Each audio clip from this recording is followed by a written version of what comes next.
Muito se fala em Dodge and Burn, mas poucos de fato fazem uso dessa técnica tão importante para quem quer se profissionalizar no mercado de retoque digital. Nesse tutorial, eu vou te ensinar os princípios básicos sobre o Dodge and Burn e você vai ver na prática e na imagem como a imagem se transforma, modifica e você vai conseguir fazer correções de problemas e realçar detalhes na imagem de forma muito simplificada e de forma não destrutiva.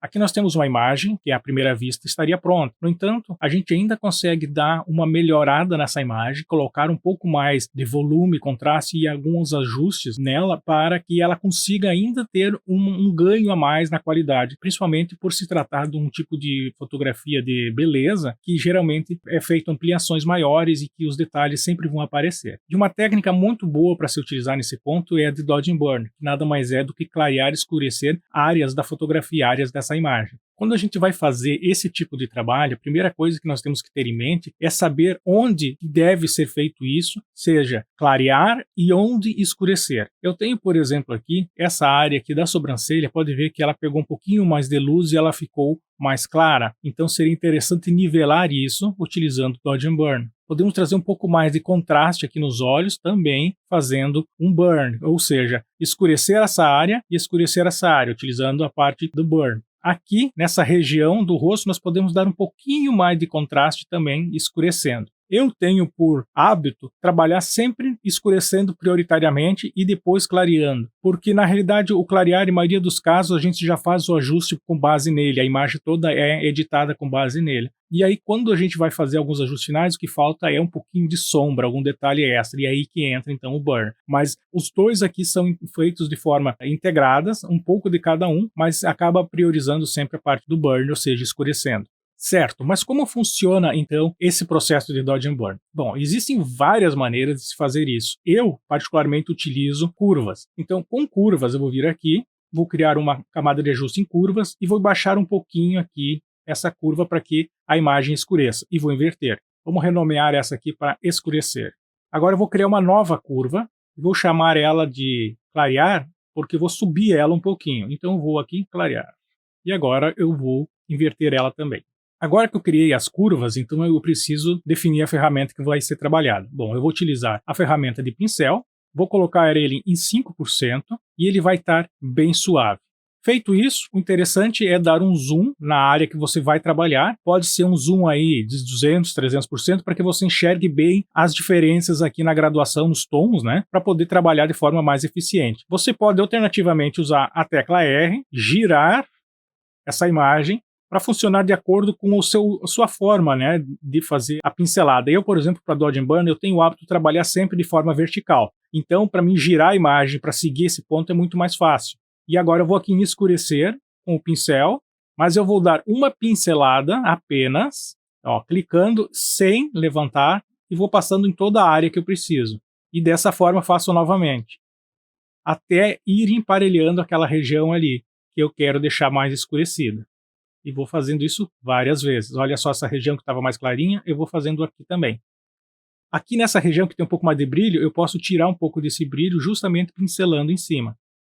Agora eu vou usar o clarear para trazer um pouco mais de claridade aqui nessa região, luminosidade, porque eu quero nivelar um pouco esses dois pontos. Eu quero que eles se encaixem, senão ainda assim vai dar uma certa diferença. Agora eu posso afastar a imagem um pouquinho e a gente já consegue ver, olha só, a diferença. Já ficou bem mais integrado. Nós podemos continuar, mas mesma coisa. Eu não vou tirar, eu vou dar uma pincelada só. E assim eu vou fazendo gradativamente. Olha só a diferença, que legal, como isso preenche e deixa muito melhor a imagem. Pode ver que ali onde eu clareei, ele já melhorou bastante nesse ponto ali, ó, deixou mais integrado.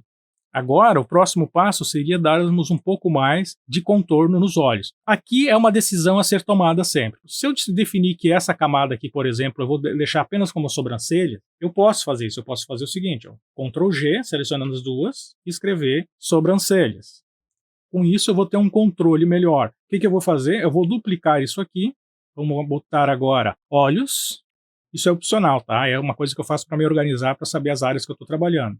E agora eu vou limpar aqui as camadas, eu vou selecionar a máscara, né? E vou limpar, deixar tudo como era antes. Porque aí eu não preciso criar tudo do zero, né? Tudo novamente, basta fazer esses ajustes. E agora eu venho nos olhos. que eu quero fazer? Eu quero escurecer também. Pode ser trabalhado na mesma? Pode. No entanto, se você fazer essa separação, você pode ter um controle aqui, pode voltar a melhorar esse ponto, baixar inclusive a opacidade do conjunto e depois aí fazer ajuste separado em outro ponto. Se você baixasse, estivesse trabalhando tudo na mesma máscara, a hora que baixasse a opacidade de algum ajuste, baixaria de todo o outro, então você estaria arrumando um lado e estragando o outro. E aqui o que eu quero fazer, vou deixar em 10% mesmo, vou dar uma escurecida. Sempre aquela história, eu dou uma passada, bem onde eu quero, levanto e passo novamente. Muitas pessoas utilizam o flow, eu não gosto de utilizar o flow, porque quando eu passo, eu quero que ele já seja os 10% que eu estou passando, não mais nem menos. E aqui em cima a mesma coisa, ó. Vou fazendo esse ajuste até ele ficar como eu quero. A mudança é muito sutil. Se a gente for fazer demais, achando que não está mexendo, quando vai fazer o antes ou depois aqui, vai acabar percebendo que mexeu mais do que devia. Então isso tem que ser feito muito sutil. Vamos só exemplificar que eu poderia estar fazendo uma duplicata somente da escurecer, olha só. E essa aqui eu vou colocar para fora.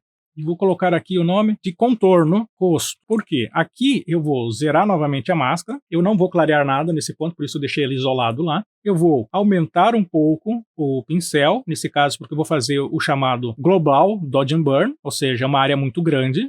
E agora eu vou colocar isso aqui em 0,5%, 5%. Vou definir a área que eu quero e vou dar uma pincelada. E vou dar mais uma e assim vou indo. Basicamente o que eu quero aqui é dar um pouco mais de definição no contorno dela, ou seja, eu vou estar esculpindo essa sombra dela, ela já existe, eu só vou realçar um pouco mais, de forma mais pontual, e é só na sombra.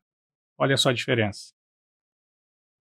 A diferença maior a gente nota lá nos olhos, que deu um contraste um pouco a mais, e na sobrancelha. Mas os olhos a gente escureceu um, esqueceu outro, né? Tem que tomar muito cuidado. E aqui é muito importante ressaltar o seguinte, que esse olho aqui ele recebe menos luz do que esse, então nós não vamos usar tanto quanto a gente usou aqui. Mas é possível sim dar uma contrastada a mais aqui. Então, Dodge and Burn é uma ferramenta muito fácil, tem muita coisa ainda para ser trabalhada em cima dessas técnicas, né? Mas eu acredito que com isso aqui você já começa a dar os seus primeiros passos no Dodge and Burn e tenho certeza que vai te ajudar bastante a melhorar a qualidade dos seus arquivos. E espero que tenha gostado do tutorial. E até o próximo.